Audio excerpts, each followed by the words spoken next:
যোগ মায়া কাত্তায়নী শরণাপন্ন হলেন গোবিন্দ। রাত্রি ব্যাখ্যাদতে প্রপদ্যে ত্বং স্বাহা ত্বং স্বধা ত্বং হেব ষটকার স্বরাত্মিকা সুধা ত্বমক্ষরে নিত্যে ত্রিধা মাত্রাত্মিকা স্থিতা अर्धमात्रा स्थिता नित्या यानोच्चार्या विशेषतः त्वमेव सा त्वं सावित्री त्वं देवी जननी परा त्वयैव धार्यते सर्वं त्वयैतत्सृज्यते जगत् त्वयैतत् पाल्यते देवी तमत्सन्त्येषु सर्वदा विसृष्टौ सृष्टिरूपा त्वं स्थितिरूपा च पालने तथा संगृहीति रूपान्ते जगतोस्य जगन्मये महाविद्या महामाया महामेधा महास्मृतिः महामोहा च भवति महादेवी महाशूली प्रकृतिस्त्वं हि सर्वस्य गुणत्रय विभाविनी कालरात्रिर्महारात्रिर्महोरात्रिश्च दारुणा त्वं श्री त्वमेश्वरी त्वं ह्रीः त्वं बुद्धिर्बोधलक्षणा लज्जा पुष्टिस्तथा तुष्टिस्त्वं शान्तिः शान्तिरेव च खड्गिनी शूलिनी घोरा गदिनी चक्रिणी तथा शङ्खिने चापिने बाण भूषूणी परिघायुधा सौम्या सौम्यतराशेष सौम्यभ्यस्त्वति सुन्दरी परापराणां परमा त्वमेव परानां परमा तमेव परमेश्वरी परापरानां परमा तमेव परमेश्वरी परापरानां परमा तमेव परमेश्वरी।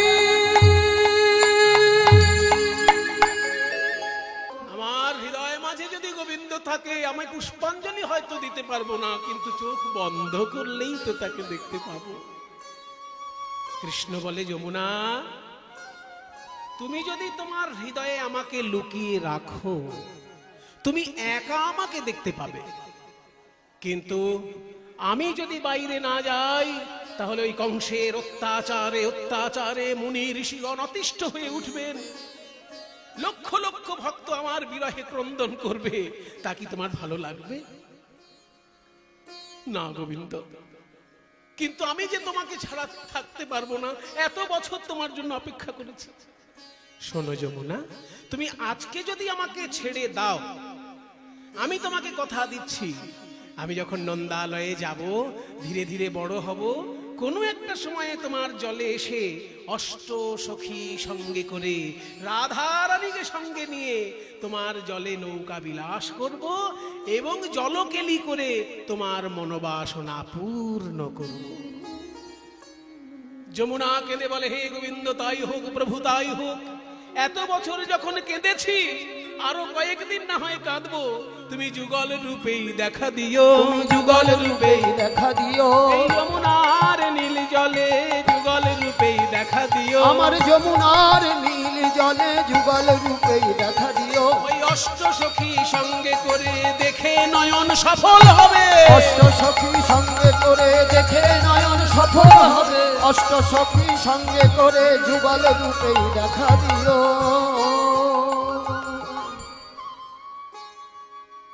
তাই আজকে যমুনার কথা মনে পড়ল গোবিন্দের।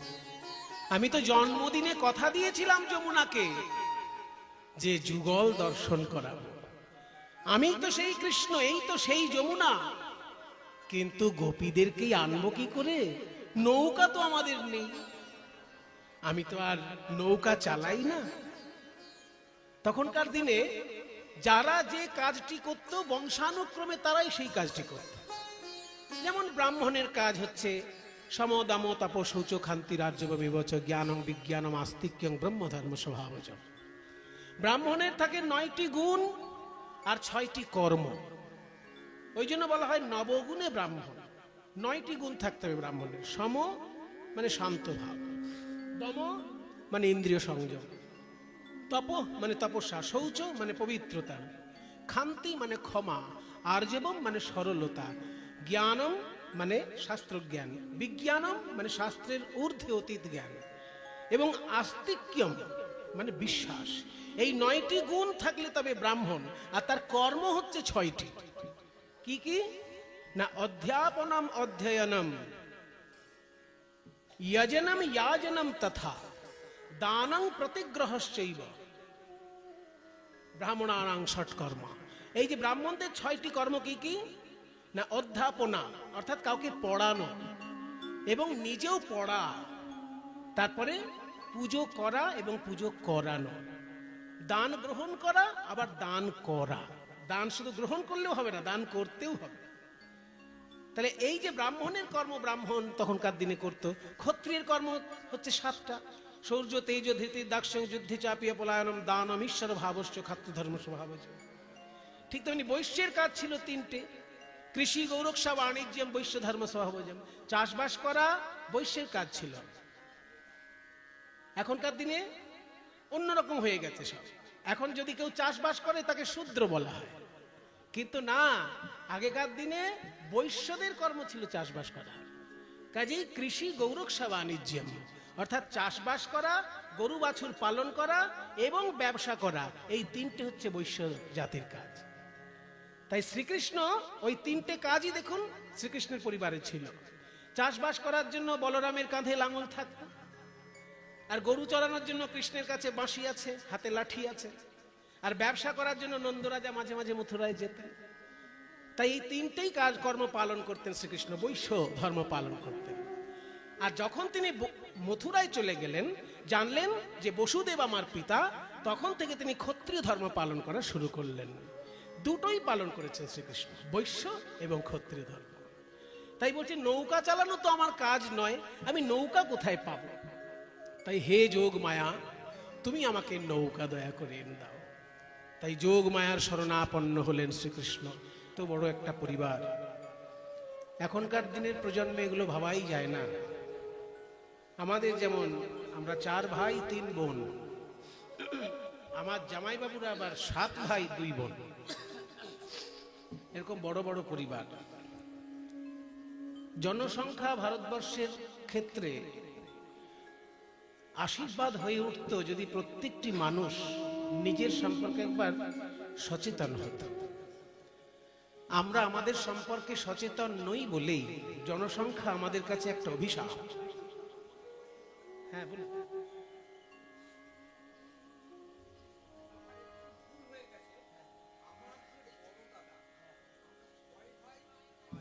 আচ্ছা আচ্ছা আচ্ছা আচ্ছা, ওনার একটু বলতে ভুল হয়ে গেছিল। দাদা বলছেন ওনারা 6 ভাই। বাহ, উনি আচ্ছা উনি বড় ছিলেন। 6 ভাই 5 বোন, 11 জন ভাই বোন। মানে কালক্রমে ঘটনাক্রমে আমরাও নাকি মোট 11 জনই ছিলাম আমরা ভাই বোনরা। তার মধ্যে আমাদের মধ্যেও কয়েক ভাই অল্প বয়সে অকালে পরলোক গমন করায়। এখন 4 ভাই 3 বোন আমরা, নইলে আমরাও 11 ভাই বোন ছিলাম, এটা শুনেছি মার কাছে। কাজেই আমাদের দেশে কিন্তু জনসংখ্যা একটা খুব বড় ব্যাপার। কিছুদিন আগে পর্যন্ত চীনের পরে আমাদের স্থান ছিল, কিন্তু এখন জনসংখ্যায় ভারতবর্ষই সবার আগে। এবং এটা কিন্তু একদিক দিয়ে আশীর্বাদ। আশীর্বাদ কেন? ভারতবর্ষের জনসংখ্যার মধ্যে একটা বড় অংশ হচ্ছে যুব সমাজ। জনসংখ্যা যদি অকর্মণ্য হয় তবেই সেটা ক্ষতিকর দেশের পক্ষে, কিন্তু যুব সমাজ যদি কর্মঠ হয়ে ওঠে সেই দেশটা সোনা দিয়ে মোড়া হয়ে যেতে পারে। ইটালি যেমন, একটা উদাহরণ দিচ্ছি ইউরোপিয়ান দেশ দিয়ে। ইটালি এককালে খুবই উন্নত দেশ ছিল, বিশেষ করে তাদের কয়েক হাজার বছর পুরনো ঐতিহাসিক সব নির্মাণ এখনো সেই দেশে দেখতে পাওয়া যায়। ইতিহাসে, সাহিত্যে, সংস্কৃতিতে রোম সাম্রাজ্যের কথা সবাই জানেন। রোম সাম্রাজ্যের প্রাণকেন্দ্রটাই হচ্ছে ইটালি। রোম সাম্রাজ্য একদিন সারা বিশ্বে খুব নাম করেছিল, তার প্রাণকেন্দ্র হচ্ছে ইটালি। কিন্তু সেই ইটালি আজকে ধুঁকছে। যে কোনো সময় ইটালিতে ভয়ঙ্কর বিপদ নেমে আসতে পারে, কারণ সেখানে যুব সমাজের বড় অভাব। এখন সেখানে বৃদ্ধরা সংখ্যায় এত বেড়ে গিয়েছেন যে যুব সমাজ খুবই কমতে শুরু করেছে। সেই জন্য ইটালির কিন্তু খুব ভয়ঙ্কর দিন আসছে সামনে, এগুলো গবেষণায় দেখা গেছে। কাজেই যে দেশের যুব সংখ্যা বেশি সেই দেশের উন্নতির সম্ভাবনা বেশি। কিন্তু আমাদের দুর্ভাগ্য, আমরা নানান কারণে এমনভাবে প্রভাবিত হয়ে যাই যে আমরা জীবনটা ঠিকঠাক করে পরিচালিত করতে পারি না। সরকার আমাদের চাকরি দিচ্ছে না, এই অজুহাতে আমরা সব সরকারকে নিন্দা করি, কেন্দ্র সরকারকেও নিন্দা করি, রাজ্য সরকারকেও নিন্দা করি যে আমাদেরকে কাজ দিচ্ছে না। কিন্তু আমরা নিজেরাও যে কর্মঠ নই সেটাও একবার ভেবে দেখি না। আমি নিজে অভিজ্ঞতার সঙ্গে পরিচিত, দেখি যখন চাকরি পায় তার আগে পর্যন্ত মানুষ যে মন দিয়ে পড়াশোনা করে, চাকরি পাওয়ার ঠিক পরে একবার খবর নেবেন তো সে কতটা পড়াশোনা করে। এইটুকু শুধু খবর নেবেন যে চাকরি পাওয়ার আগে পর্যন্ত যে একবারে দিন রাত এক করে মাথার ঘাম পায়ে ফেলে পড়াশোনা করছে, চাকরিটি পাওয়ার পর আর কটা দিন সে পড়াশোনা করছে। তার মানে কি, তার অগ্রগতি কিন্তু ওইখানে স্তম্ভিত হয়ে গেল, অগ্রগতি তার থমকে গেল, আর সে নিজেকে ডেভেলপ করতে পারলো না। এখন শুধু দেশের দোহাই দিয়ে একে তাকে দোষ দিয়ে জীবনটা কাটিয়ে দিল। তাই আমাদের দেশের জনসংখ্যাটা আমাদের কাছে কিন্তু আশীর্বাদ হতে পারে যদি যুব সমাজ যারা অল্প বয়স তারা যদি এখন থেকেই সচেতন হতে পারে। এখন থেকে যুব সমাজকে ভাবতে হবে যে সরকার আমাকে কি চাকরি দেবে, আমি এমন কিছু কাজ করব যে আমি 2-4 জনকে চাকরি দেব। এটা যদি 10 জন ভাবে তার মধ্যে 2 জন তো সফল হবেই, আর 2 জন সফল হলেই বাকি 8 জন তার কাছে চাকরি পেয়ে যাবে। সবাইকে সফল হতে হবে না, ভাবাটা দরকার। 10 জন যদি ভাবে যে আমি এমন কিছু কাজ করব যে আমি 5 জনকে চাকরি দেব, তাহলে এই 10 জন শুনে 10 জন যদি ভাবতে পারে 2 জন হয়তো সার্থক হবে, কিন্তু সেই 2 জনের কাছে তো বাকি 4 জন কাজ পাবে, কর্মসংস্থান নিজেদের মধ্যেই হয়ে যাবে। কিন্তু আমরা সেটা ভাবি না, আমরা শুধু রাজ্য সরকারকে দোষ দিই, আমরা শুধু কেন্দ্র সরকারকে দোষ দিই, বাবা মাকে দোষ দিই, সমাজকে দোষ দিই, একবারও নিজেরা ভেবে দেখি না আমি কতদূর কর্মঠ হয়ে উঠলাম। তাই আমার শুনে খুব ভালো লাগলো যে মহাশয়ের সহধর্মিনীর বিরহে আমরা সমবেত হয়েছি। সেই মহাশয় রবীন্দ্রনাথের সমকালীন মানুষ এবং রবীন্দ্রনাথের সান্নিধ্য পেয়েছিলেন, বিশ্বভারতীতে তিনি কাজ পেয়েছিলেন এবং তারই সন্তানদের মধ্যে একজন আবার বিশ্বভারতীতে চাকরি করেছেন, তারই আবার মেয়েদের স্বামীদের মধ্যে একজন আবার বিশ্বভারতীতে বর্তমানে কর্মরত। কাজেই এই যে পরিবার, এইরকম পরিবার সব জায়গায় তৈরি হোক, এটাই ভগবানের কাছে প্রার্থনা করি। ভারতবর্ষের যে যুব সমাজ, ভারতবর্ষের যে জনসংখ্যা, সেটা যেন ভারতবর্ষের কাছে আশীর্বাদ হয়ে দাঁড়ায়, এটাই আমি ভগবানের কাছে প্রার্থনা করি। যে মা পরলোক গমন করেছেন সেই শিবানী পাতর মহাশয়া, তিনি স্বর্গ থেকে আমাদেরকে আশীর্বাদ করুন। তার পাড়া প্রতিবেশী, তার আত্মীয় স্বজন সকলে সমবেত হয়েছেন তার শ্রদ্ধা অনুষ্ঠানে। আজকে সকলে তার আত্মার শান্তি কামনা করছেন, এটাই কিন্তু তার আশীর্বাদ উপর থেকে নেমে আসবেন, এই প্রার্থনা করি। ভগবানের শ্রীচরণে তিনি অক্ষয় স্থান লাভ করুন, এই প্রার্থনা করি।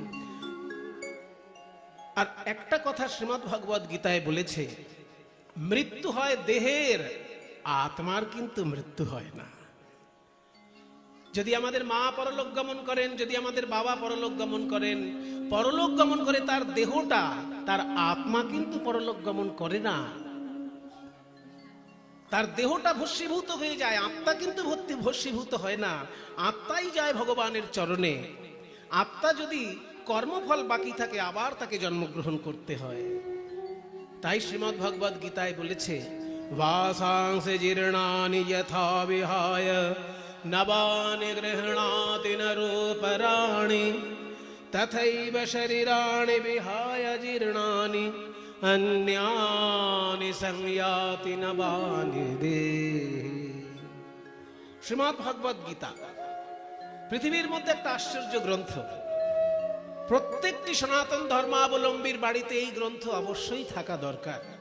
আর সনাতন ধর্মাবলম্বী যদি নাই হয়, ভারতবর্ষের মানুষ যদি হয়, তার বাড়িতে একটা গীতা থাকা উচিত। সে সনাতন ধর্ম নাও মানতে পারে, কিন্তু ভারতের লোক তো, যে সনাতন ধর্ম মানে না, তারও বাড়িতে একটা গীতা থাকা উচিত, কারণ সে ভারতবাসী। আর গীতা হচ্ছে ভারতবর্ষের দর্শন শাস্ত্রের একটি সমন্বয় গ্রন্থ। শ্রীমদ্ ভগবদ গীতা যদি একটু কেউ পড়ে দেখেন, বেশিরভাগ লোক গীতাকে নমস্কার করে রেখে দেয়, পড়াশোনা করেন না। কিন্তু যারা পড়ে গীতা, তারা জানে যে শ্রীমদ্ ভগবদ গীতা হচ্ছে এমন একটা বই যেখানে সেই যুগের ভারতীয় দর্শনের যতগুলো ধারা ছিল, তার সকলগুলোর একটা সমন্বয় করা হয়েছে। যেমন ধরুন যোগ দর্শন, যোগ নিয়ে আলোচনা করার একটা ধারা, ব্রহ্ম নিয়ে আলোচনা করার একটা ধারা, কর্ম নিয়ে আলোচনা করার একটা ধারা, ভক্তি নিয়ে আলোচনা করার ধারা। এই যে কর্ম, জ্ঞান, যোগ, ভক্তি, এগুলো সব এক একটা পথ, কিন্তু সমস্ত পথেরই সমন্বয় হয়েছে শ্রীমদ্ ভগবদ গীতার মধ্যে। কাজেই আপনি যদি ভারতবর্ষের মানুষ হন, আপনি যদি ভারতবর্ষের দর্শন সম্পর্কে কোনো খোঁজ খবর রাখতে চান, তাহলে আপনার বাড়িতে একটা গীতা থাকতেই হবে। আপনি যে ধর্মেরই লোক হন, আর আপনি যদি নাস্তিকও হন, আপনার বাড়িতে একটা গীতা থাকতে হবে। কারণ আপনি যদি ভারতকে ভালোবাসেন, আপনি গীতা বাড়িতে রাখবেন। কারণ শ্রীমদ্ ভগবদ গীতা হচ্ছে ভারতীয় দর্শনের একটা সমন্বয় গ্রন্থ। সেইখানে ভগবান শ্রীকৃষ্ণ বলছেন, একদম ছেলে মানুষকে বুঝানোর মতন অর্জুনকে বুঝাচ্ছে। যখন কেউ বিপদে পড়ে না, তার হাজার বুদ্ধি থাকলেও সে কিন্তু ছেলে মানুষ হয়ে যায়, তখন কোনো দিশেহারা হয়ে যায়, খুঁজে পায় না পথ। তাই অর্জুন আজকে এত বুদ্ধিমান, অর্জুন এত বীর পুরুষ, কিন্তু সে আজকে দিশেহারা। কারণ যাদের সঙ্গে যুদ্ধ করতে হচ্ছে, তাদের মধ্যে হয় আত্মীয় আছে, নয় গুরুবর্গ আছে, হয় গুরুজন নয় গুরুবর্গ। ভীষ্ম হচ্ছে গুরুজন, আর দ্রোণাচার্য হচ্ছেন গুরুদেব। তাহলে গুরুবর্গও রয়েছে আর গুরুজনও রয়েছে, তাদের সঙ্গে লড়াই করতে হবে অর্জুনকে।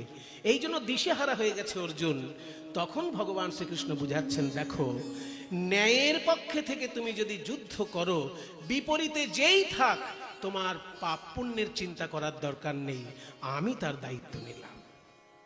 আর একটা জিনিস জানবে, তুমি যাকে মারছো, মরছে কিন্তু তার দেহ, তার আত্মা মরছে না। এইবার বাচ্চা ছেলেকে বুঝানোর মতন বুঝাচ্ছেন ভগবান। বাসাংসি জীর্ণানি যথা বিহায়, মানে জীর্ণ বস্ত্র মানুষ যেমন পরিত্যাগ করে। বাসাংসি জীর্ণানি, ভেঙে ভেঙে বুঝে নেন। বাসাংসি মানে বস্ত্র, জীর্ণানি মানে জীর্ণ, জীর্ণ বস্ত্র। আমরা বাংলায় বলার সময় জীর্ণটা আগে বলি, বস্ত্রটা পরে বলি, কিন্তু সংস্কৃতে এমন একটা বন্ধন আছে যে বিশেষণ যদি থাকে, বিশেষণ দেখলেই বুঝতে পারা যায় কোন শব্দের বিশেষণ, ওই জন্য আগে পরের অত ব্যাপার থাকে না, বিশেষণটা পরে আছে। বাসাংসে জীর্ণানি, বর্ণ বস্ত্র জীর্ণ। তার মানে দুর্গাপুজো আসলে পরে আমরা যেমন জীর্ণ জামা কাপড় ছেড়ে দিয়ে নতুন জামা কাপড় পরি, ঠিক তেমনি আত্মা আমাদের জীর্ণ দেহ ত্যাগ করে নতুন দেহ ধারণ করে। এই জীর্ণ দেহ ত্যাগ করাটাকে বলে মৃত্যু, আর নতুন দেহ ধারণ করাকে বলে জন্ম। কিন্তু কথাটা যত সহজে বলে ফেলা হলো, এত সহজে মেনে নেওয়া যায় না। এই যে যার মাতৃদেব পরলোক গমন করেছেন, যার ঠাকুমা পরলোক গমন করেছেন, যার দিদিমা পরলোক গমন করেছেন, সে কি অত সহজে মেনে নিতে পারবে যে আমার ঠাকুমা শুধু দেহটাকে ত্যাগ করেছেন বস্ত্রের মতন, জীর্ণ বস্ত্রের মতন? এটা আমরা মেনে নিতে পারি না সহজে, কিন্তু এটাই সত্য কথা যে জামা কাপড় যেমন পুরনো হলে ছেড়ে দিতে হয়, তেমনি দেহ ত্যাগ করতে হয় দেহ জীর্ণ হয়ে গেলে। অমনি একটা প্রশ্ন চলে আসে যে যদি বয়স্ক মানুষ দেহ ত্যাগ করে, তাহলে না হয় জীর্ণ বস্ত্রের সঙ্গে উদাহরণটা মিলে যায়, কিন্তু যদি অল্প বয়স্ক কেউ মারা যায়, তখন তো জীর্ণ বস্ত্রের সঙ্গে উদাহরণ মিলল না, তাহলে কথাটা নিশ্চয়ই ভুল আছে। বলে শোনো, সেইখানে অর্থটা হচ্ছে যে জীর্ণ মানে কালের দ্বারা জীর্ণ নয়, কর্মফলের দ্বারা জীর্ণ দেহ ত্যাগ করে। আরো সহজ করে ব্যাপারটা বুঝে নিন।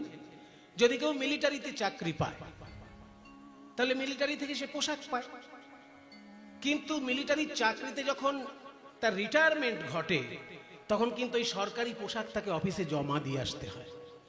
বাড়িতে সে ওইটা পরতে পারে না। চাকরি করার সময় শুধু মিলিটারি পোশাক পরবে, বাড়িতেও মিলিটারি পোশাক পরে ঘুরছে, এটা কিন্তু হয় না। এবার মনে করুন একটা লোক গতকালকেই নতুন টাটকা পোশাক পেয়েছে আর আজকেই তার রিটায়ারমেন্টের ডেট, তাহলে কি করবে? ওই টাটকা পোশাকটাই তাকে অফিসে ফেরত দিয়ে আসতে হবে। সে বলতে পারবে না যে সবে তো টাটকা পেয়েছি, আরো বছর দুয়েক পরে নি কাপড়টা। বলে না, তোমার চাকরি যখন শেষ, পোশাক টাটকা থাকলেও তোমাকে অফিসে ফেরত দিতে হবে। ঠিক তেমনি যার যখন কর্মফল শেষ হয় তাকে এই দেহটা ফেরত দিতে হয়।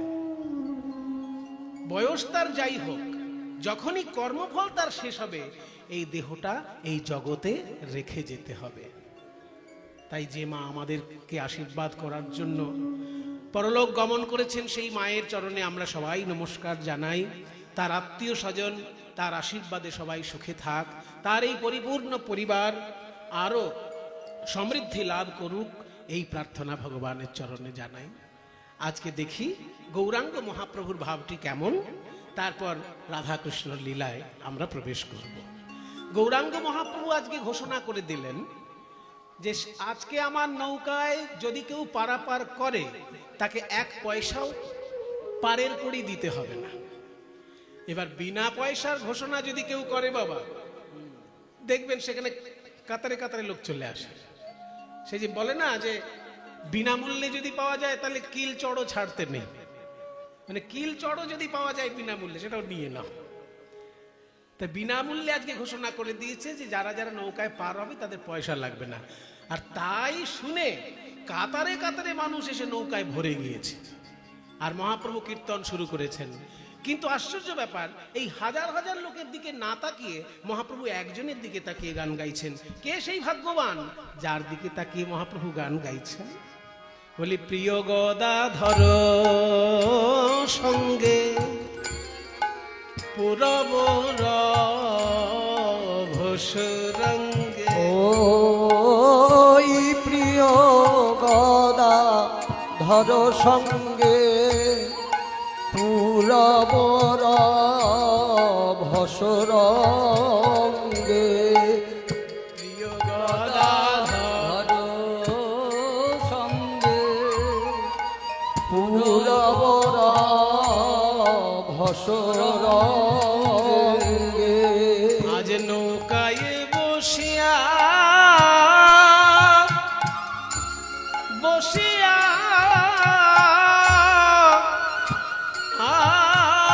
করে কেলি, আজ নৌকায় বসিয়া বসিয়া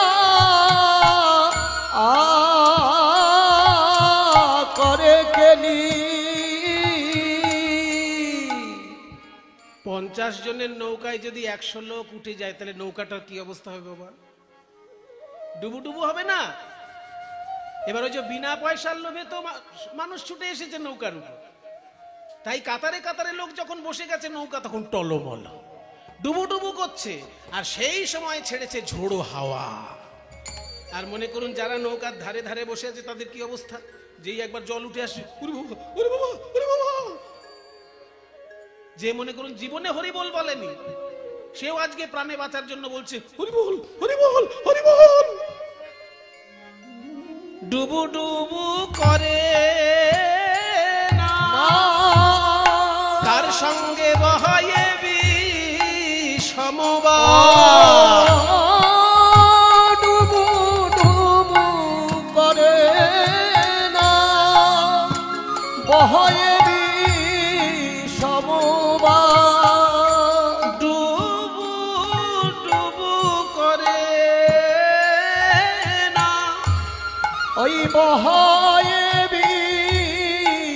সমবায়। তাই দেখি হাসে গোরা বনমালী, বনমালী, বনমালী। ওই দেখি হাসে বনমালী, দেখি হাসে গোরা বনমালী। সর্বনেশে কাণ্ড। যদি লোক ভর্তি নৌকা একটি ডুবে যায়, কেউ কি হাসে? সবাই দুঃখ পায়, আতঙ্কে থাকে। কিন্তু আজকে নৌকাটা ডুবে যাচ্ছে দেখে মহাপ্রভু হি হি করে হাসছেন। কিন্তু মহাপ্রভুকে ধমক দেওয়ার মতো তো কেউ নেই। একজন আছে যাকে সবাই পাগলা বলে, কিন্তু মহাপ্রভু তাকে দাদা বলে। তার নাম হচ্ছে নিত্যানন্দ। সবাই বলে পাগলা নিতাই, কিন্তু মহাপ্রভু তাকে দাদা বলে সম্মান করেছে। বাবা, নিত্যানন্দ প্রভুর সঙ্গে গৌরাঙ্গ মহাপ্রভু কিন্তু নারীর টান নেই, কিন্তু ভাবের টান রয়েছে। গৌরাঙ্গের মা বাবা আলাদা, নিত্যানন্দের মা বাবা আলাদা। গৌরাঙ্গের জন্মস্থান আলাদা, নিত্যানন্দের জন্মস্থান আলাদা। নারীর টান কোনো মতেই নেই। একজন জন্মেছে নবদ্বীপে, বাবার নাম জগন্নাথ মিশ্র, মায়ের নাম শচী দেবী, তিনি হচ্ছেন নিমাই পণ্ডিত। আর একজন জন্মগ্রহণ করেছেন বীরভূম জেলায়, এই তারাপীঠের কাছে বীরচন্দ্রপুরে, বাবার নাম হারাই পণ্ডিত, মায়ের নাম পদ্মাবতী। বাবা মা আলাদা, জন্মস্থান আলাদা, জেলা আলাদা। নারীর কোনো সম্পর্কই নেই, রক্তের কোনো সম্পর্কই নেই, কিন্তু ভাবের সম্পর্ক। মহাপ্রভুও চায় জগতের মঙ্গল, আর নিত্যানন্দও চায় জগতের মঙ্গল। তাই একে অপরের সঙ্গে ভাই আর দাদার সম্পর্ক হয়েছে। গৌরসুন্দর নিত্যানন্দকে দাদা বলে সম্মান করে, তাই নিত্যানন্দ ধমক দিয়ে বলছে, এই নিমাই দাদা, এই এতগুলো লোককে বিনা পয়সার লোভ দেখিয়ে নৌকায় তুলেছিস, আর নৌকা যখন ডুবু ডুবু তখন হি হি করে হাসছিস। লোকে আমাকে বলে পাগলা নিতাই, আর তোকে বলে নিমাই পণ্ডিত। এই পণ্ডিতের লক্ষণ। গৌরসুন্দর বলছে, দাদা গো, আমি যে কেন হাসছি তা আর কেউ না বুঝুক, তোমার বোঝা উচিত। না, আমি অত বুঝি না, খুলে বল। আমি কেন হাসছি জানো? এই যে প্রাণের ভয়ে আজকে যারা হরিবোল হরিবোল বলছে, আমি একদিন নিজে এদের বাড়িতে গিয়েছিলাম, হাতে পায়ে ধরে বলেছি, ওরে কলিজি, পশু পাখির জীবনের থেকে মানুষের জীবনের পার্থক্য কোথায় জানো? সহজে বুঝে না। পশু পাখিও খায়, ঘুমায় আর বংশ বিস্তার করে। মানুষেও খায়, ঘুমায় আর বংশ বিস্তার করে। কাজেই খাওয়া, ঘুমানো আর বংশ বিস্তার, এটা পশু পাখির সঙ্গে মানুষের কোনো পার্থক্য নেই। তাহলে পার্থক্য কোথায়? ধর্ম হিতেষামধিকো বিশেষ ধর্মে নহি না পশুভিঃ সমান। অর্থাৎ মনুষ্য জীবনে পরমার্থ লাভ হয়, পরমার্থ, সেটা পশু পাখির জীবনে হয় না ভাই। তাই এই দুর্লভ মনুষ্য জন্ম যখন পেয়েছো, দুটি বাহু তুলে বদন ভরে সবাই একবার হরিবোল হরিবোল বলো।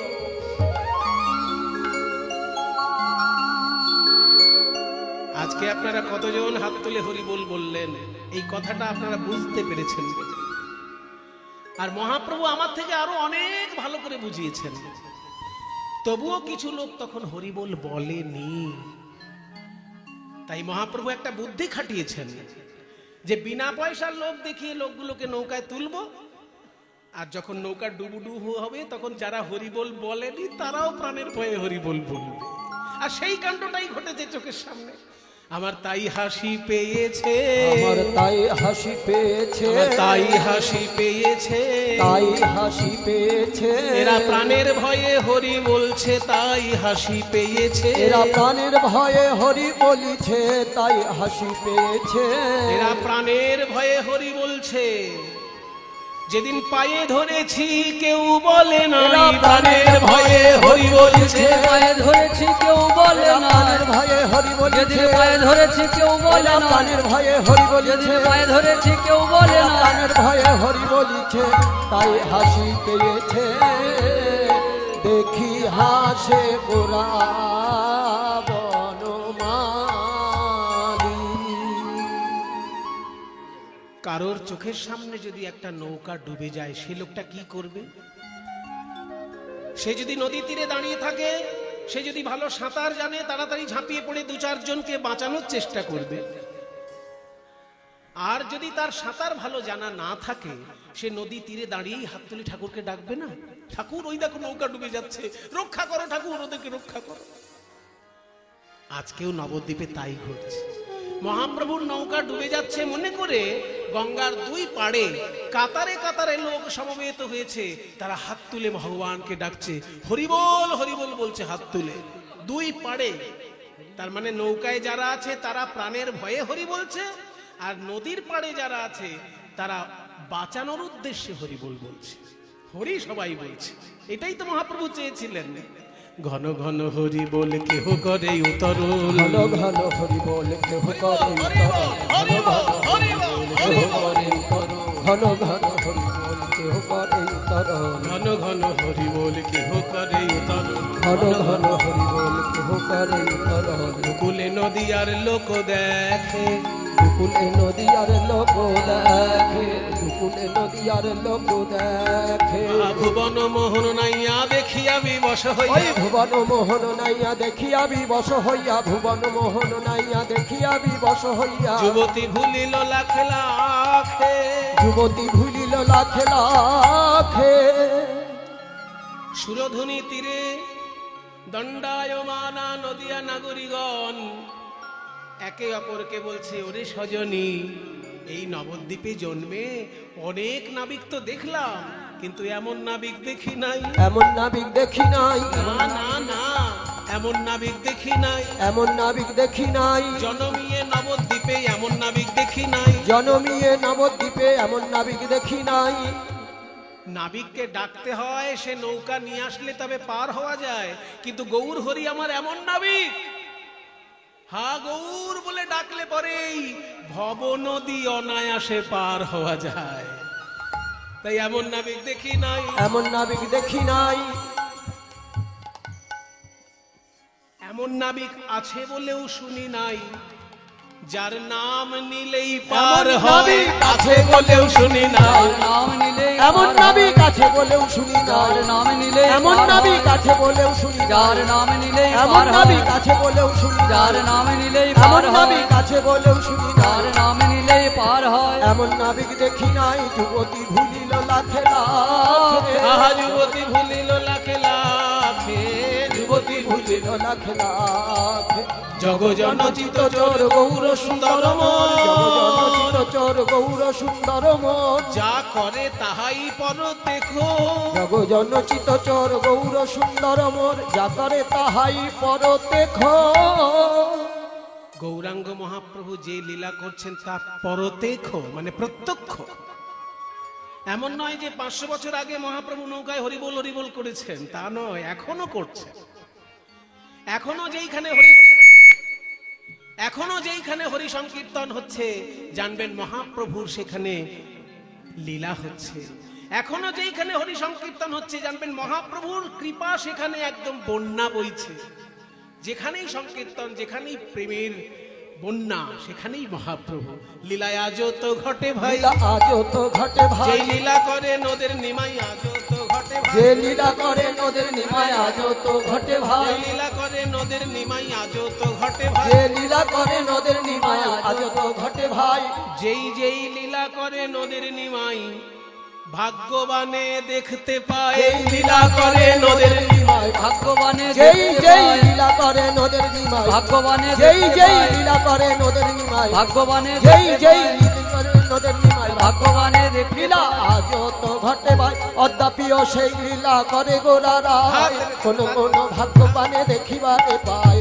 অদ্যাপিও সেই লীলা করে গোরারা, কোন কোন ভাগ্যবানে দেখিবারে পায়। লীলা আজও তো ঘটে ভাই। যা করে তাহাই পরতে খো, যা করে তাহাই পরতে খো। তাই কহে দিন রামানন্দে এহে নয় আনন্দ কন্দে। কহে দিন রামানন্দে এহে নয় আনন্দ কন্দে। মধুময় সুধাম বৃন্দাব। বিকেল বেলার ঘটনা। সারাদিন বন্ধু বান্ধব শ্রীদাম সুদাম দাম বসুদামের সঙ্গে খেলা করতে করতে বিকেল বেলায় প্রাণ গোবিন্দ বলছেন, শ্রীদাম সুদাম, আমার এই গরু বাছুর গুলোকে তোরা একটু দেখে শুনে রাখতো, আমি একটু যমুনার তীরে যাব, আর এক্ষুনি ফিরে আসবে। আজকে আসলে ভগবানের মনে পড়েছে যমুনাকে জন্মদিনে একটা কথা দিয়েছিলেন ভগবান। ভগবান শ্রীকৃষ্ণের যখন জন্ম, এই যে জন্মাষ্টমী তিথি, ভগবানের আবির্ভাব তিথি, তো এই ভগবান নেমে আসেন কখন না যখনই ধর্মে গ্লানি প্রবেশ করে আর অধর্মের অভ্যুত্থান ঘটে। यदा यदा हि धर्मस्य ग्लानिर्भवति भारत अभ्युत्थानम धर्मस्य तदा आत्मानं सृजाम्यहम्। ভগবান বলছেন তখনই আমি নিজেকে সৃষ্টি করি যখন ধর্মের মধ্যে গ্লানি আসে। ধর্ম শব্দের এখানে অর্থ হচ্ছে দায়িত্ববোধ। যে যে দায়িত্ব নিয়েছে সেই দায়িত্বে যদি তার পরিপূর্ণ দায়বোধ না থাকে, সঙ্গে সঙ্গে কিন্তু ভগবান নেমে এসে ধর্ম প্রতিষ্ঠা করে। যার যা দায়িত্ব সেটা তাকে পালন করতে হবে। শিক্ষক শিক্ষকের দায়িত্ব পালন করবেন, চিকিৎসক চিকিৎসকের দায়িত্ব পালন করবেন, দেশে যারা সেনাবাহিনী তারা সেনাবাহিনীর দায়িত্ব পালন করবেন। যে যে দায়িত্বটা নিয়েছে সেটা যদি ঠিকঠাক পালন করে তাকেই বলে ধর্ম। ধর্মের আসল ব্যাখ্যাগুলো আমাদের জানতে হবে। ধর্ম মানে কি? ধরে রাখা। ধর্ম শব্দের অর্থ হচ্ছে ধরে রাখা। কি ধরে রাখা? মনুষ্যত্ব ধরে রাখা। পশু যেমন তার পশুত্ব ধরে রাখে, পাখি যেমন তার পাখিত্ব ধরে রাখে, তেমনি মানুষ যদি মনুষ্যত্ব ধরে রাখে সেটাই তার কাছে ধর্ম। তো মনুষ্যত্ব ধরে রাখা যাবে কি করে? যে যে দায়িত্ব পেয়েছে, যে যে দায়িত্ব নিয়েছে সে সেটা ঠিকঠাক করে পালন করবে। মনুষ্যত্ব আর পশুত্বর মধ্যে পার্থক্যটা কোথায়? শাস্ত্র বলছে যে মনুষ্যত্ব আর পশুত্ব এই দুটোর মধ্যে মূল পার্থক্যটা কোথায়? না একটা পশু চায় যে আমি খেয়ে পরে বেঁচে থাকলেই হলো, আর অন্য কেউ নাও বাঁচলে হবে। যেমন সিংহ একটা ছাগলকে যখন ধরছে, একটা মোষকে যখন ধরছে, সে ভাবে না যে ওই মোষটারও স্ত্রী আছে, ওই মোষটারও বাচ্চা আছে, ওকে ধরলে আমার চলবে না। সেই জন্য সিংহটা ভাবছে আমি আগে খেয়ে বেঁচে থাকি, মোষের প্রাণ যায় যাক, ছাগলের প্রাণ যায় যাক। এইটা হচ্ছে পশুত্ব। কিন্তু মনুষ্যত্ব কোথায়? যে মানুষ সবসময় ভাববে যে আমি যেমন বাঁচবো আমার সঙ্গে আরো 5 জন বাঁচবে। আমি এমন কিছু করব না যে আমি শুধু বেঁচে থাকলাম আর সবাই মরল। এটার নাম মনুষ্যত্ব। যে আমিও বাঁচবো এবং আমার আশেপাশে যারা থাকবে তারাও বেঁচে থাকবে। নিজে বাঁচায়, অন্য বাঁচায়, নিজে থাকে, মানুষ বলে জানিস তাকে। খুব সহজভাবে বলে দিয়েছেন অনুকূল চন্দ্র ঠাকুর, অনুকূল চন্দ্র। যে ধর্মের মনুষ্যত্ব ধর্মের সহজ ব্যাখ্যা বলছে অন্যে বাঁচায় নিজে থাকে, মানে অন্য কেউ বাঁচায় এবং নিজেও বেঁচে থাকে, তার নাম মনুষ্যত্ব। আর শুধু নিজে বাঁচবে আর সবাই মরবে এইটা যারা ভাবে তারা পশু। আর আমি না বাঁচলেও চলবে, সবাই বেঁচে থাক, এইটা যদি কেউ ভাবতে পারে তার নাম দেবত্ব। সেটা সবাই পারবে না। ও লক্ষ লক্ষ লোকের মধ্যে একজন হয়তো ভাববে যে আমার যা হয় হোক, অন্যজন যেন ভালো করে বেঁচে থাকে। এটা আবার আরেকটু উপরের ব্যাপার, এটা দেবত্বে চলে গেল। দেবত্বটা এখনই আমাদের সবার দ্বারা সম্ভব নয়, কিন্তু মনুষ্যত্বটা তো আমরা ধরে রাখতে পারি, তাহলেই আমাদের ধর্ম পালন হবে। তাই ধর্মকে প্রতিষ্ঠা করার জন্য ভগবান নেমে আসেন যুগে যুগে। যখন জন্ম হয়েছিল শ্রীকৃষ্ণের তখন যমুনাকে কথা দিয়েছিল যে যমুনায় গিয়ে যুগল মিলন দেখাবে। আজকে সেই কথা মনে হয়েছে, তাই শ্রীদাম সুদামকে বলছে ওরে তোরা গরু বাছুর দেখ, আমি একটু যমুনার তীরে যাই।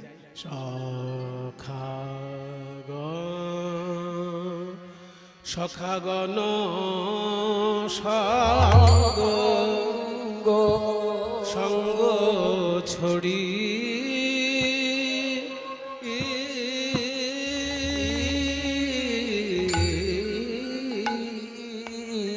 সখাগণ সঙ্গ ছড়ি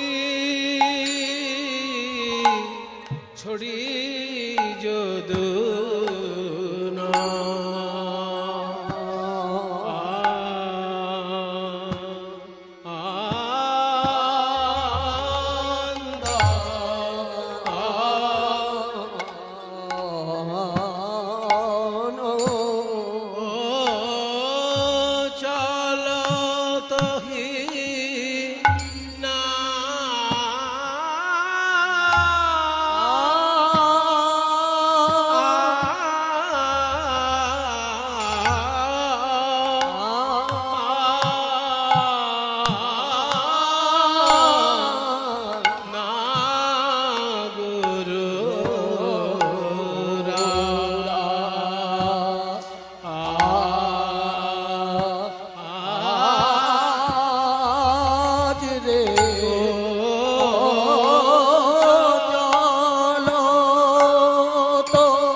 চলিল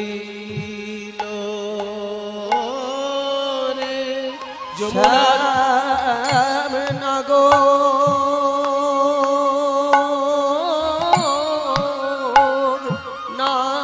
নাগর আমার চলিল রে শ্যাম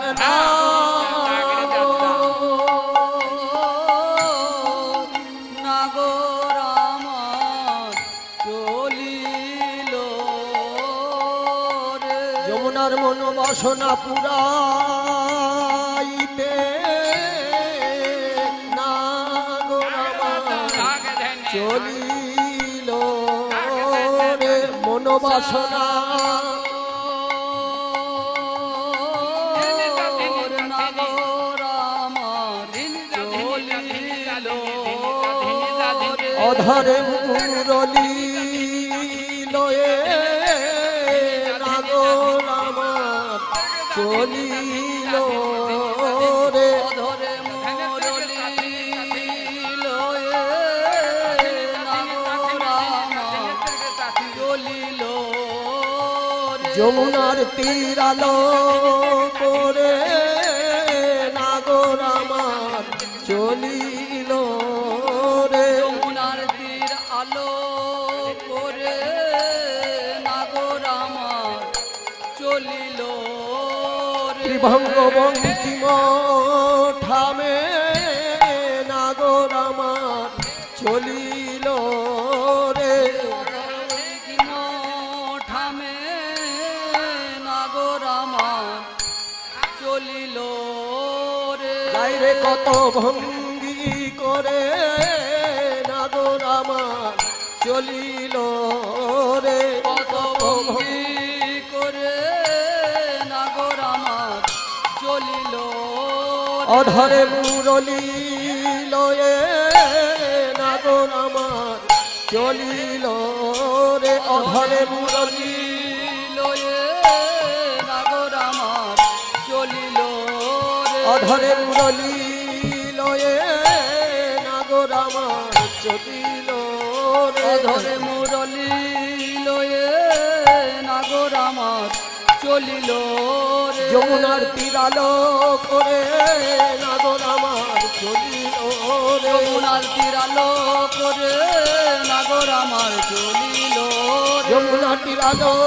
করে নাগর আমার চলিল রে যমুনার তীরালো করে নাগর আমার চলিল রে গায়ে কত ভঙ্গি করে নাগর আমার চলিল রে কত ভঙ্গি করে নাগর আমার চলিল রে আলো করে নাগর আমার চলিল রে যমুনার তীরালো করে নাগর আমার চলিল রে যমুনার তীরালো করে নাগর আমার চলিল রে যমুনার তীরালো করে নাগর আমার চলিল রে তীরালো করে নাগর আমার চলিল রে যমুনার তীরালো করে নাগর আমার চলিল রে তীরালো করে নাগর আমার চলিল রে তীরালো করে নাগর আমার চলিল রে আলো করে নাগর আমার চলিল রে সখাগণ সঙ্গ ভাবিনি মনোরথে চলো বিপিন পথে ভাবিনি মনোরথে ভাবিনি মনোরথে ভাবিনি মনোরথে ভাবিনি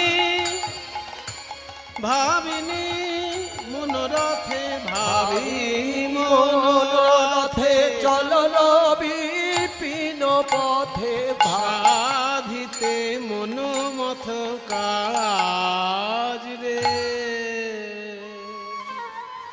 সখাদের সঙ্গ ত্যাগ করে সখাগণ সঙ্গ ছড়ি যদুনন্দন চলতহি চলেছেন নাগররাজ রসিক শিরোমণি গোবিন্দ চলেছেন কোথায়? যমুনার তীরে। কিভাবে না? ভাবিনি মনোরথে। অর্থাৎ মহাভাব স্বরূপিণী রাধারানীকে মনোরথে আরোহণ করিয়ে নিয়ে চলল বিপিন পথে বাগানের পথ দিয়ে চলেছেন গোবিন্দ। সাধিতে মনোমথ কাজ, সেই যে লীলা বিলাস করবেন বলে গোবিন্দ চলেছেন যমুনার তীরে। যমুনার তীরে এসে দেখলেন এই তো সেই যমুনা। আমার জন্মদিনে আমি যমুনাকে কথা দিয়েছিলাম, ভাদ্র মাসের কৃষ্ণপক্ষের অষ্টমী ছিল সেই দিন। গভীর অন্ধকার, সারা পৃথিবীর লোক গভীর নিদ্রায় নিদ্রিত, দারোয়ানগণ মায়া ঘুমে নিদ্রিত। সেই সময় কারাগারে দেবকীর গর্ভে নেমে এলেন স্বয়ং ভগবান শ্রীকৃষ্ণ। জন্মগ্রহণ করে পিতার সঙ্গে কথা বলছেন, বাবা আমাকে নন্দালয়ে রেখে এসো, তোমার কোনো চিন্তা নেই, মায়া ঘুমে সবাই নিদ্রিত আছে, কেউ তোমায় ধরবে না। বসুদেব তখন শ্রীকৃষ্ণকে কোলে নিয়ে চললেন। যমুনা পার হয়ে যাবেন নন্দালয়ে গোকুলে, আর মাথার উপরে রয়েছে অনন্ত নাগ, ফনা ধরে আশ্রয় দিয়েছেন ঝড় বৃষ্টি থেকে। কিন্তু যমুনার তীরে এসে থমকে দাঁড়ালো বসুদেব। হে ভগবান, ভগবান, তুমি যখন কাউকে কৃপা করো একবারও ভেবে দেখো না সে তোমার কৃপা পাবার যোগ্য না অযোগ্য। আমাকে তুমি কৃপা করে পিতা করলে, কিন্তু তোমার পিতা হবার কোনো যোগ্যতা তো আমার নেই। পিতার কাজ পুত্রকে রক্ষা করা, এই কংসের অত্যাচারে আমাকে রক্ষা করে তার ঠিক নেই, আমি তোমাকে কি রক্ষা করব প্রভু? তোমারই আদেশে তোমায় নিয়ে চলেছি ওই নন্দালয়ে, কিন্তু এই যে উত্তাল তরঙ্গিনী যমুনা আমি কেমন করে পার হব? ভক্ত যখন ব্যাকুল হয়ে যায় তাকে পথ দেখানোর জন্য নেমে আসে যোগ মায়া কাত্যায়নী। আজকেও যোগ মায়া কাত্যায়নী এসেছেন, তবে শ্রীগালিনীর রূপ ধারণ করে। একটা শিয়াল হয়ে যমুনা পার হয়ে যাচ্ছে যোগ মায়া, আর ওই শিয়ালটাকে দেখে বসুদেব ভাবছে, উমা শিয়াল, যোগ মায়া কাত্যায়নী শ্রীগাল রূপ ধরি, যোগ মায়া কাত্যায়নী শ্রীগাল রূপ ধরি, যোগ মায়া কাত্যায়নী শ্রীগাল রূপ ধরি। যমুনা পার হইয়া যায় অতি তরা করি, যমুনা পার হইয়া যায় অতি তরা করি, যমুনা পার হইয়া যায় অতি তরা করি। শিয়ালকে দেখে বসুদেব ভাবছে, আমি কেন পারবো না, আমি কেন পারবো না, শ্রীগাল পার হতে পারে, আমি কেন পারবো না, শ্রীগাল পার হতে পারে, আমি কেন পারবো না। মাইকেল মধুসূদন দত্ত একটি বিখ্যাত কাব্য লিখেছিলেন, তার নাম মেঘনাদ বধ কাব্য। সেইখানে মাইকেল একটা মূল্যবান কথা বলেছেন, কে বোঝে মায়ার মায়া এ মায়া সংসারে। দেখুন মায়েরা, শব্দ একটা কিন্তু তিনটে মানে। বলছে কে বোঝে মায়ার মায়া এ মায়া সংসারে। এখানে একটা মায়া মানে মহামায়া, আর একটা মায়া মানে ছলনা। মায়ার মায়া মানে মায়ার ছলনা কে বোঝে? এ মায়া সংসারে। একদিকে মায়া মানে স্নেহ, আবার একদিকে মায়া মানে মোহ। কাজে মোহময় এই সংসারে মায়ার ছলনা কে বোঝে? মাইকেল মধুসূদন দত্ত বলছেন, কে বোঝে মায়ার মায়া এ মায়া সংসারে। বসুদেব বুঝতে পারলেন না যে একটা শিয়াল তো নয়, ও হচ্ছে মায়া। তাই যমুনার মাঝখানে এসে যখন শ্রীগাল হয়ে গেল অদৃশ্য, শ্রীগাল অদৃশ্য হয়ে গেল বলে বসুদেব থমকে দাঁড়ালেন। এখন আমি কোন দিকে যাব? কোন দিকে তো বুঝতে পারছি না কোন দিকটা আমাকে এগোতে হবে। আসলে ভগবানের ইচ্ছাতেই মায়া তখন অদৃশ্য হয়ে গেছে। কারণ ভগবান মনে মনে ভাবছেন যে আমার তো জন্ম হয়েছে, কিন্তু এখন আমি স্নান করিনি। তাই হাত পা মোড়াতে মোড়াতে বসুদেবের কোল থেকে ঝাঁপ দিয়ে পড়লেন যমুনার জলে। আর যেই যমুনার জলে ঝাঁপ দিয়ে পড়েছে কৃষ্ণ, যমুনা হাজার হাজার বছর পর বুকের মাঝে কৃষ্ণকে পেয়েছে। এই যমুনা কে? এই যমুনা তো সাধারণ কোনো নদী নয়, এ হচ্ছে গোলকধামের বিরজা নদী। রাধারানীর অভিশাপে যমুনা হয়ে বৃন্দাবনে বইছে। তাই এত বছর পর যখন কৃষ্ণকে বুকের মাঝে পেয়েছে যমুনা, বলে আমি ছাড়িয়া নাহি কো দিব হে, আমি ছাড়িয়া নাহি গো দিব হে, তোমায় ছাড়িয়া নাহি গো দিব। আমার হৃদয় মাঝারে পরাণ যেখানে, তোমায় সেখানে লুকায়ে থবু। আমার হৃদয় মাঝারে পরাণ যেখানে, তোমায় সেখানে লুকায়ে থব। গোবিন্দ বলে, হে যমুনা,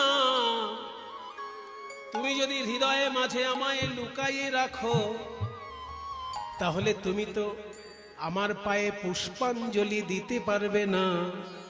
যমুনা বলে, হে গোবিন্দ, আমার হৃদয়ে মাঝে যদি তোমায় লুকিয়ে রাখি, হয়তো পুষ্পাঞ্জলি দিতে পারবো না, কিন্তু আমি চোখ বন্ধ করলেই তোমায় দেখতে পাবো। আমি নয়ন মুদেও দেখতে পাবো। আমি নয়ন মুদেও দেখতে পাবো, দেখতে পাবো।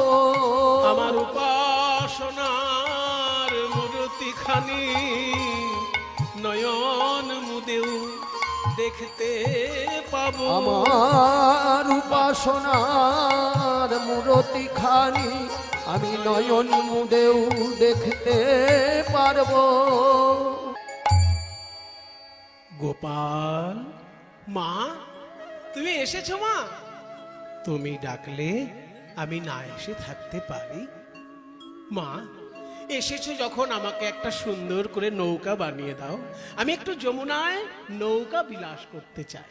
হ্যাঁ, নৌকা বানিয়ে দেবো। তাহলে সেই নৌকা কে চালাবে? মানে কান্ডারি কে হবে? কান্ডারি আমি হব। ও বাবা, আমার গোপাল কান্ডারি হবে। তাহলে তো যেমন তেমন নৌকা দেওয়া যায় না। তুমি যদি হও কান্ডারি, তবে আমি হব দেহতরি। তুমি যদি হও কান্ডারি, আমি হব দেহ তোরি। আমি ভাসিব যমুনার জলে, আমি ভাসিব যমুনার জলে। ভেসে ভেসে বেড়াবো, আমি ভেসে ভেসে বেড়াবো, ওই যমুনার জলে আমি ভেসে ভেসে বেড়াবো। ওই যমুনার জলে আমি ভেসে ভেসে বেড়াবো। যমুনার নীল জলে ভেসে ভেসে বেড়াবো। রাধা শ্যামে বক্ষে লয়ে মুখে জয় রাধে গোবিন্দ বলে, রাধা শ্যামে বক্ষে লয়ে রাধে রাধে রাধে রাধে রাধে রাধে রাধে রাধে আমি ভেসে ভেসে বেড়াবো। ভাসিব যমুনার জলে, ওই রাধা শ্যামে বক্ষে লয়ে ভাসিব যমুনার জলে। যোগ মায়া কাত্তায়নী গোপালকে তৈরি করে দিচ্ছেন একটি নৌকা, তবে তত্ত্ব দিয়ে গঠিত সেই নৌকা, তত্ত্বের নৌকা। কিরকম না, নৌকা বানাতে গেলে সবার আগে যে দুটো জিনিস লাগে সেটা হচ্ছে নৌকার দুটো মাথা। এই নৌকার মাথা দুটো যদি ঠিকঠাক হিসেব না হয়, মানে ঠিক হিসেবটা যদি মাথায় না হয়, তাহলে কিন্তু নৌকা সারা জীবন এরকম বেঁকে বেঁকে চলবে। তাই নৌকার মাথা দুটো আগে ঠিক করে নিতে হয়। ওই মাথা দুটোকে নৌকার পরিভাষায় বলে গলুই। তাহলে তত্ত্বের নৌকায় দুটি গলুই কি কি? বিবেক বৈরাগ্য দিয়া দুগলই গড়িল, বিবেক বৈরাগ্য দিয়া দুগলই গড়িল, বিবেক বৈরাগ্য দিয়া দুগলই গড়িল। দুটো গলুই মানে নৌকার দুই মাথা, মাথা দুটোর নাম হচ্ছে বিবেক আর বৈরাগ্য। দেখুন বাবা, বিবেক কাকে বলে? লোকটা খুব বিবেক আছে, একদিন এই পাশের আত্মীয় মানে প্রতিবেশী খেতে পাচ্ছিল, উনি একটু খেতে দিয়েছেন, খুব বিবেক। আমরা বিবেক বলতে বুঝি সহানুভূতি, কিন্তু ভারতীয় দর্শন অনুসারে বিবেকের অর্থ আরো গভীর অর্থ আছে। বিবেক শব্দের অর্থ হচ্ছে নিত্য আর অনিত্য বস্তুকে আলাদা করে চিনতে শেখা।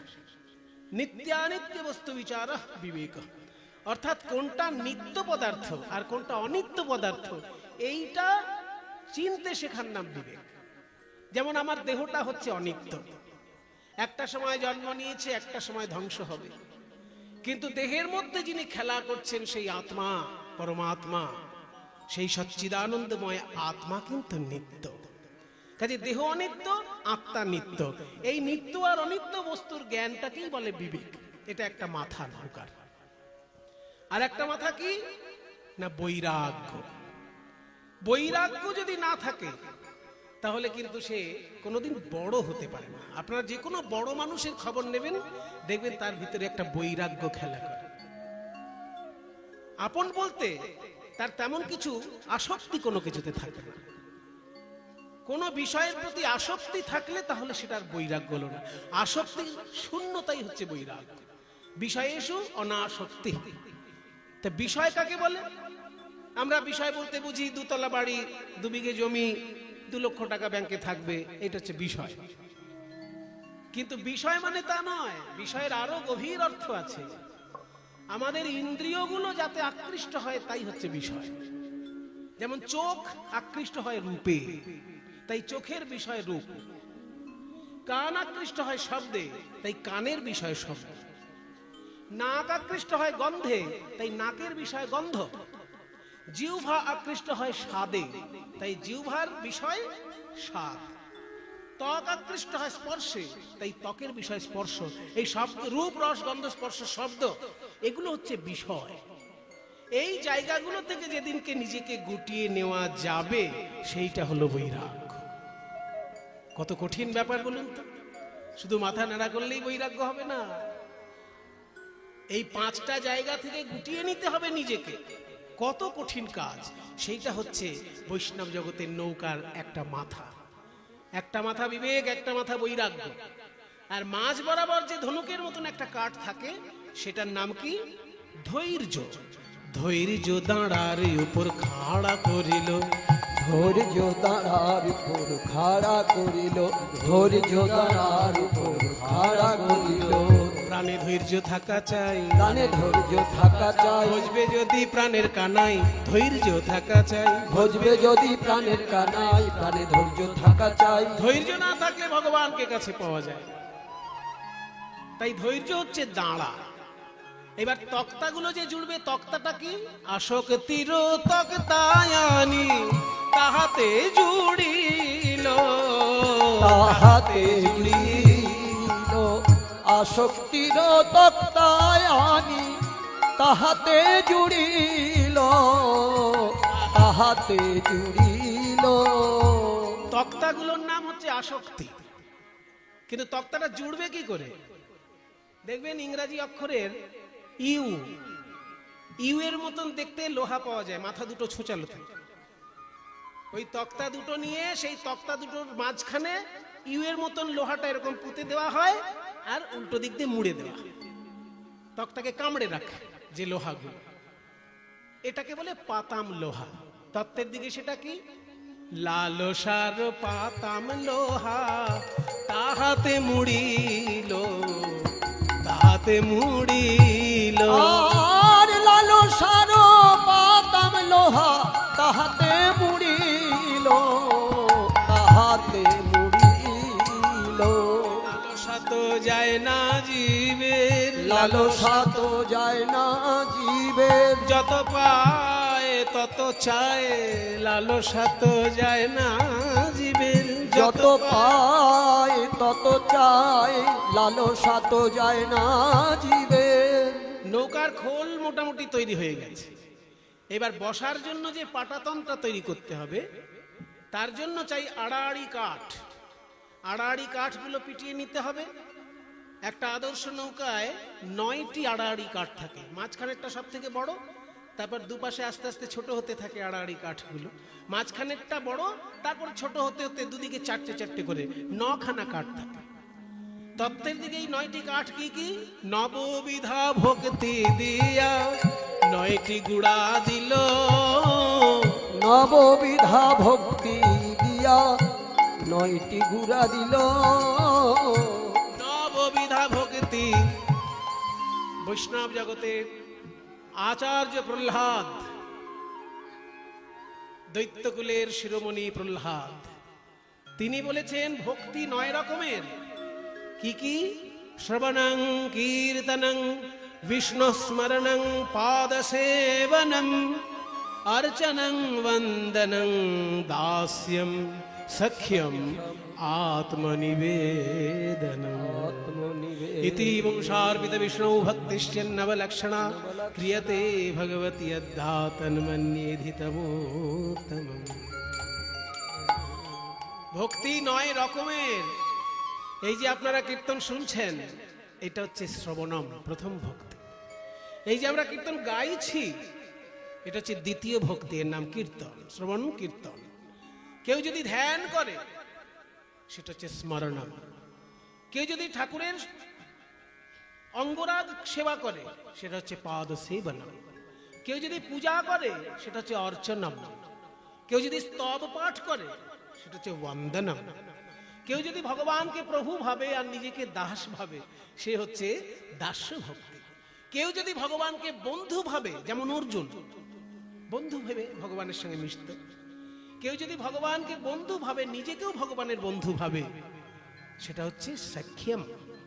আর কেউ যদি ভগবানের চরণে আত্মসমর্পণ করতে পারে সেটা হচ্ছে আত্মনিবেদনম। এই 9 রকমের ভক্তি হচ্ছে 9টি গুড়া কাঠ, মানে আড়াআড়ি কাঠগুলো। এবার তার উপর তক্তা পেতে দিলেই পাটাতন হয়ে যাবে। তক্তাগুলোর নাম আসক্তি। এইবার চাই পাল খাটানোর জন্য মাস্তুল। তত্ত্বের দিকে মাস্তুল কোনটা? মাস্তুল যেমন সোজা হয় তেমনি সরলতাই হচ্ছে ভক্তি জগতের মাস্তুল। সরল সুবুদ্ধি দিয়া মাস্তুল গড়িল, মাস্তুল গড়িল।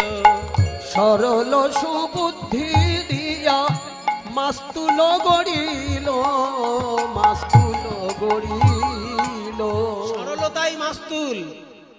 সরল যদি না হয় বাবা, অনেক কিছু হবে, ভগবানের চরণে ভক্তি হবে না। এবার অনেকে তর্ক করে, মশাই সরল হওয়ার অনেক ঠেলা আছে। দেখবেন এই যে গাছগুলো যখন কাটা হয় না, যে গাছগুলো সোজা থাকে সেইগুলো আগে কাটা হয়ে যায়। বাঁকা গাছগুলোতে ফার্নিচার হয় না, সেগুলো বাঁকাগুলো পড়ে থাকে। সোজা গাছগুলো আগে কাটা। তাহলে সরল যারা তারা তো আগে কাটা পড়বে। একটা জিনিস জেনে রাখো ভাই, যে গাছটা সোজা বলে কাটা হচ্ছে তাতেই ফার্নিচার হবে, আর যেটা বাঁকা বলে কাটা হচ্ছে না পড়ে থাকছে ওটা কোনো কাজে লাগবে না, শুধু চিতার কাজে লাগবে। ঠিক তেমনি সরল যদি হতে পারো তাহলে গোবিন্দ চরণে সেবায় লাগবে, আর যদি বাঁকা হয়ে জীবন কাটিয়ে দাও তাহলে অপেক্ষা করো, শুধু চিতার কাজে লাগবে, আর কোনো কাজে লাগবে না। সেই জন্যই বলা হচ্ছে ভক্তি জগতের সরলতাই হচ্ছে মাস্তুল। রাধা নামের বাদাম তাহে উড়াইয়া দিল, ওই রাধা নামের বাদাম তাহে উড়াইয়া দিল। সাধু সঙ্গ কানি দড়ি চৌদিকে বাঁধিল, সাধু সঙ্গ কানি দড়ি চৌদিকে বাঁধিল। মাস্তুলের সঙ্গে পাল খাটানো হয়ে গেল। এবার পালের ওই কাপড়টার সঙ্গে দড়ি দিয়ে টান দিয়ে রাখতে হবে না। এই যে দেখুন প্যান্ডেলের মাথাগুলো দেখুন, এই যে দড়ি দিয়ে প্যান্ডেলের ত্রিপলটাকে টেনে রেখেছে, ওইরকম পালগুলোকে দড়ি দিয়ে টেনে রাখা হয় আর নৌকার কানায় কানায় বেঁধে দেওয়া হয়। এই নৌকার কানায় কানায় বেঁধে দেওয়া হয় বলে ওই দড়িগুলোর নাম কানি দড়ি। তাহলে তত্ত্বের দিকে দড়িটা কোনটা? সাধু সঙ্গ কানি দড়ি, সাধু সঙ্গ কানি দড়ি, সাধু সঙ্গ কানি দড়ি। বলি মন পালকে রাখে ধরি, সাধু সঙ্গ কানি দড়ি। মন পালকে রাখে ধরি, সাধু সঙ্গ কানি দড়ি। মন পালকে রাখে ধরি, মায়ার হাওয়ায় উড়তে দেয় না, মন পালকে রাখে ধরি। মায়ার হাওয়ায় উড়তে দেয় না, মন পালকে রাখে ধরি, সাধু সঙ্গ কানি দড়ি, সাধু সঙ্গ কানি দড়ি। চৌদিকে আটিল সুন্দর সুন্দর নৌকা সাজানো হয়েছে। ও মা, এ তো তত্ত্বের নৌকা। এই তত্ত্বের নৌকা তো আর সাধারণ লোকে বুঝতে পারবে না, ওই জন্য সাধারণ মানুষের জন্য একটু মণিমাণিক্য দিয়ে নৌকাটা সাজিয়ে দাও। তাই মণিমাণিক্য দিয়ে এবার নৌকাটা সাজানো হচ্ছে। কিভাবে?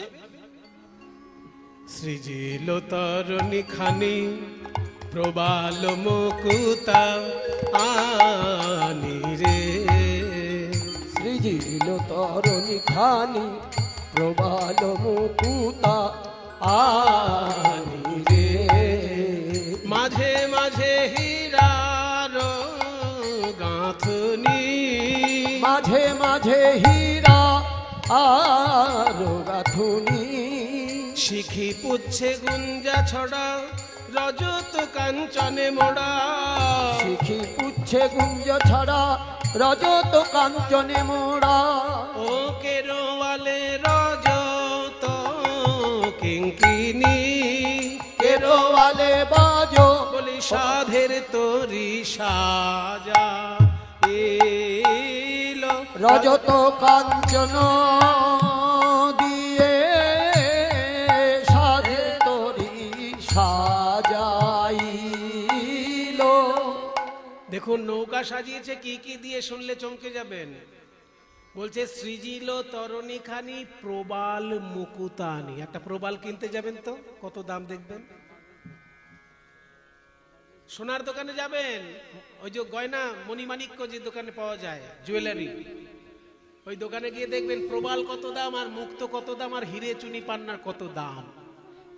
এইগুলো দিয়ে নৌকা সাজানো গোবিন্দের। কেন হবে না? রাজপুত্র, তার নৌকাও তো সেরকম হবে। সৃজিল তরণী খানি প্রবাল মুকুতানি, মাঝে মাঝে হীরার গাঁথনি, মাঝে মাঝে একটা করে হিরে রয়েছে। ওরে বাবা। শিখি পুচ্ছে গুঞ্জা ছড়া, মানে যে দাঁড় এবং হাল, ওই দাঁড় আর হালের যে হাতলটা, সেই হাতলের মাথায় একটা ময়ূরের পালক আছে। শিখি পুচ্ছ, ওই হাতলের মাথায় একটা ময়ূরের পালক লাগানো আছে, শিখি পুচ্ছ। তার সঙ্গে গুঞ্জা ছড়া, গুঞ্জা ফলের এক ছড়া বাঁধা আছে। রজত কাঞ্চনে মোড়া, সোনার রূপ দিয়ে মোড়া রয়েছে হাতলটা। আর কেরওয়ালে রজত কিঙ্কিনি, রূপোর ছোট ছোট ঘন্টা বাজছে হালে আর দাঁড়ে। কিঙ্কিনি মানে ছোট ঘন্টা, রূপ দিয়ে তৈরি। সেগুলো কিভাবে বাজছে? কিঙ্কিনি কিঙ্কিনি কিঙ্কিনি কিঙ্কিনি কিঙ্কিনি কিঙ্কিনি কিনি কিনি কিনি কিনি কিনি কিনি কিনি কিনি কিনি কিনি কিনি কিনি কিনি কিনি কিনি। কি কিনবো? কিঙ্কিনি যেন মনে মনে বলছে আমি কি কিনবো, কি কিনবো, কি কিনবো। রাধা কিনবো না শ্যাম কিনবো? আমার তো দুজনকেই কিনতে ইচ্ছে হয়, কিন্তু পয়সা তো নেই। এখানে পয়সা মানে ভক্তি। ভক্তি যতটুকু আছে একজনকেই দিতে পারছি না, রাধা কৃষ্ণ দুজনকে কিনবো কি করে? তখন সিদ্ধান্ত বলা হলো, শোনো, আজকাল কোম্পানি না মাঝে মাঝে ছাড় দেয়। দেখবে কোন কোন কোম্পানি ছাড় দেয়, মাজন কিনলে ব্রাশ ফ্রি। আছে না এরকম কোম্পানি, যে মাজন কিনলে ব্রাশ ফ্রি, সাবান কিনলে শ্যাম্পু ফ্রি। ওই যে আবার জানে সাবানের সঙ্গে শ্যাম্পু ফ্রি দিচ্ছে। তো এইরকম ছাড় দেওয়া হয়েছে বৈষ্ণব জগতে। সেখানে বলা হয়েছে যদি কেউ রাধারানীকে কিনতে পারে, তার কাছে কৃষ্ণ বিনামূল্যে পাওয়া যায়। তাই কিঙ্কিনি সিদ্ধান্ত নিল, একজনকে কিনলে যদি দুজন পাওয়া যায় আমি তাই কিনবো। কিনবো আমি রাধারও মন। খেয়াল করুন, কিনবো আমি রাধার মন, রাধার মন, রাধার মন, রাধার মন, রাধার মন, রাধার মন। একদিকে রাধা রমন মানে কৃষ্ণ, আবার এদিকে রাধার মন। কিনবো আমি রাধার মন, পাবো আমি রাধা রমন। কেন? রাধার মনেই রাধা রমন আছে, পাবো রাধা